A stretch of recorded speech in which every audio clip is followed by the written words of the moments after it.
اعوذ باللہ من الشیطان الرجیم بسم اللہ الرحمن الرحیم الحمد للہ رب العالمین والصلاة والسلام علی سیدنا محمد وعلی آلہ الطیبین الطاہرین المعصومین۔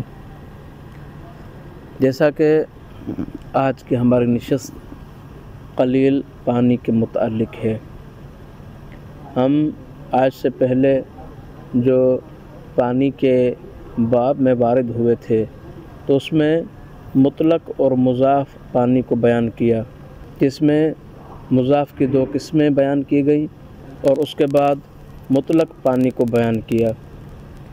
ہم نے عرض کیا کہ مطلق پانی کی 5 قسمیں ہیں، جس میں پہلی قسم مطلق پانی کی قرب پانی ہے اور وہ آپ ناظرین کے محضر میں ہم بیان کر چکے۔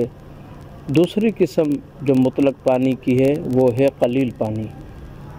اب سوال یہ ہے کہ قلیل پانی کس کو کہتے ہیں؟ تو بیان فرماتے ہیں کہ قلیل پانی کی 2 قسمیں ہیں۔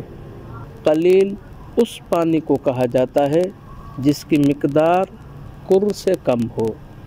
ہم نے عرض کیا تھا کہ قر پانی وہ ہے جو تقریباً 384 لیٹر کا ہو، لیکن قلیل پانی وہ جو اس سے کم ہو، یعنی جو اس مقدار سے کم ہے وہ قلیل پانی کہلائے گا، پہلا۔ اور دوسری شرط یہ ہے قلیل پانی کے لیے کہ قلیل پانی جو زمین سے نہ ابلتا ہو۔ لہذا قلیل پانی اس پانی کو کہتے ہیں، پہلا تو جس کی مقدار قر پانی سے کم ہو، اور دوسرا یہ کہ جو پانی زمین سے نہ ابلتا ہو۔ ہم نے قر پانی میں یہ بیان کیا تھا کہ اگر کوئی نجاست قر پانی میں گر جاتی ہے تو جب تک قر پانی کی بو، رنگ اور ذائقہ تبدیل نہیں ہوتا تو وہ پانی پاک پانی کے حکم میں ہے، لیکن قلیل پانی اس کے برعکس ہے۔ جیسے ہی کوئی نجاست قلیل پانی میں گر جاتی ہے تو قلیل پانی نجس ہو جائے گا، ضروری نہیں ہے کہ اس کا رنگ، بو اور ذائقہ تبدیل ہو۔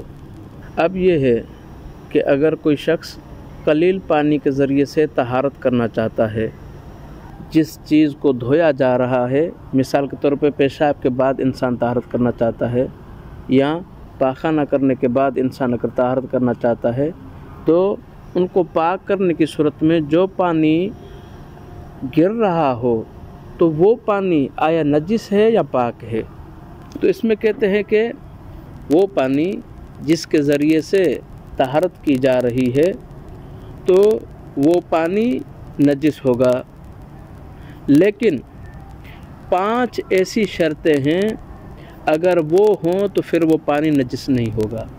پہلی شرط یہ ہے جو پانی نیچے گر رہا ہو اس پانی کا رنگ، بو یا ذائقہ نجاست کی وجہ سے تبدیل نہ ہوا ہو۔